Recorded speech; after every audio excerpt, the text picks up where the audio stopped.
Hello. Today I would like to bring you a very interesting video that I have been thinking about, and that has to do with Rarity. I've tried to test some of my conclusions, but I would need a lot bigger sample size to determine if it is actually true. And so my theory goes that Rarity on gear and or rolling on maps, or in general, like Wildwood, Purple Juice, is actually decreasing the currency per hour of many top farmers. And you would think, oh, how can this be? If you're dropping more uniques, that means you're dropping more T1 and T0 uniques. That means your profit per hour should go up, or in general, currency per hour go up. And that is maybe true, but probably not, at least for some scenarios. So, for example, in a matured economy, uniques pretty much don't have any value outside of like Mage Blood. And I will link in the description a video that I go over if it is if it's even worth picking up Mage Blood or Headhunter. That basically revolves around how long does it take for you to hover over uniques to determine if it's good, and then you loot it. So if you hover over 2,000 belts for a Mage Blood, what is the potential time opportunity that you could have just been running more maps for just raw currency drops?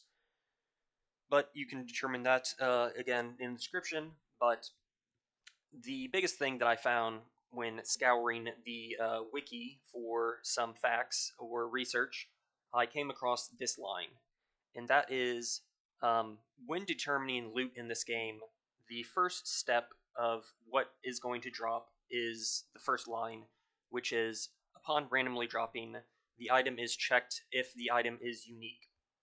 And so if it's unique, that means it cuts out all the opportunities to be currency, divination cards, and scarabs, for an example. And it says that excessive increased rarity can cut out those non-rarity item drops. So when it says non-regular gameplay, I don't know when they wrote this wiki, but I think the current meta in the game is non-regular gameplay. So most people are running 3 or 4 risk scarabs. We're running T16.5 maps. It's extremely juiced. It has thousands of mobs. It has very high rarity. Like the rarity on the maps can have 300 to 400%, and then some people that are choosing to run rarity on gear have 2 to 300 rarity. And then again, some people are wildwood fishing, so that's adding a lot of purple juice, which is increasing the amount of rares that are dropping. So I don't know in their head when they wrote this line, were they thinking, oh, every single map that someone runs, they're going to be dropping 500 uniques per map? That's probably categorized in the non-regular gameplay, but in reality, that is regular gameplay. So, in determining what this actually means in a number basis, again, I've tried to determine in-game what an example of like that would look like. So, this is a breach strat that I've been running. It's triple risk, 2 breach, and then you roll it for currency.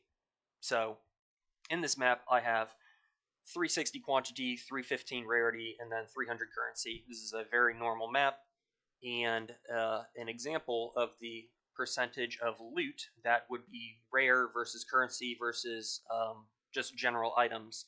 You can see right here is roughly a single breach. So a single breach dropped, I think, like 8 uniques, probably like 200 items, and then there's like 15 currencies, I think. So I didn't count the exact items, but this is what it looks like. So this is the regular breach.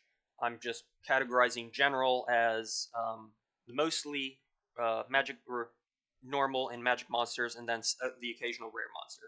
And so in this one breach, there's 8 uniques, probably 200 to 250 pieces of gear. I'm not going to count them individually. You can if you want to. And then 14 currencies. So my theory goes that if you ran a ring like this, that reduces the amount of rarity that you drop, and then you obviously mirror it with a Calandra. I'm only getting 94% reduced rarity, but if you got to minus 100% rarity, that means that the game would not drop any rare, or no rare items, no unique items, and no magic items. Which would it basically be all white items, and then all those uniques that would hit the first step of the rarity drop would potentially drop into mostly other white rare or white items or currencies. So you can get this up to 100%. I didn't because I mirror crafted or reflect crafted it, and I didn't feel like going for the ×2 percentage.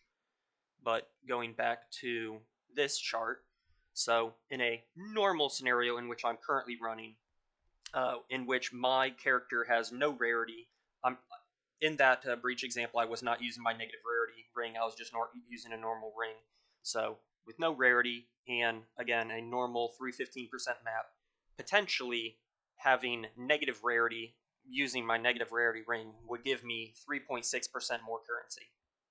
And so in reality, like I'm not searching for a mage blood. I'm not searching for currency. They're not on my filter. So I'm really only picking up like T1 and T0 currencies to dust. Is that worth 3.6% more currency? In my scenario, kind of. So in the opposite end, these are normal monsters. What happens when you kill unique monsters like exiles and or bosses, or if this would be more of a representation of super juice like Wildwood. So if you got a Wildwood that had a bunch of purple juice, then you'd be dropping.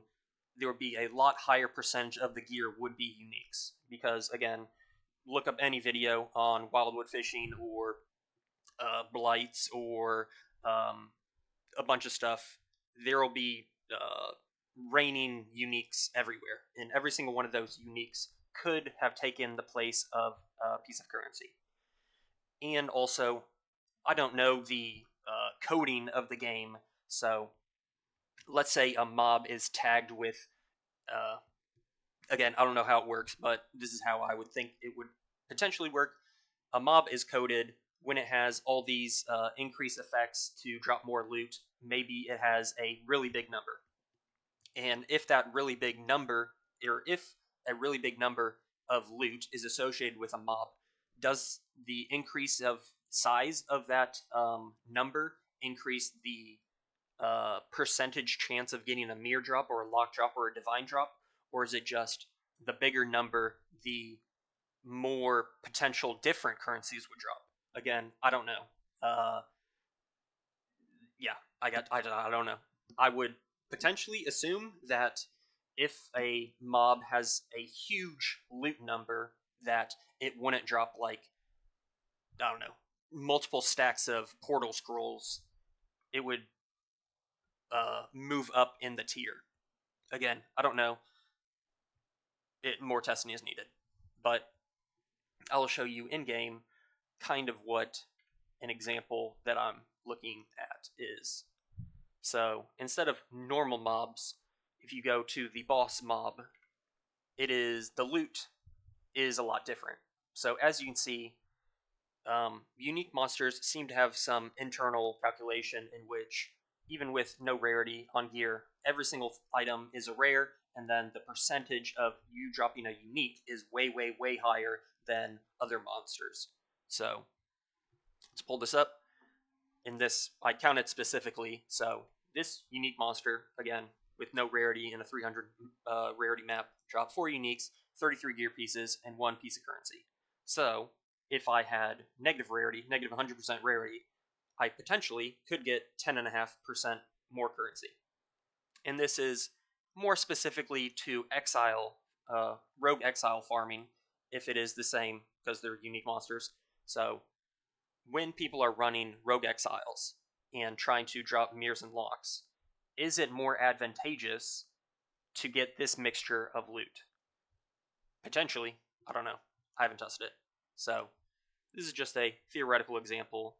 I've tested some maps. I have not come to a conclusion, but since I run a extremely strict filter and I'm basically not picking up any uniques anyway, I am more siding toward having negative rarity on gear as more currency per hour.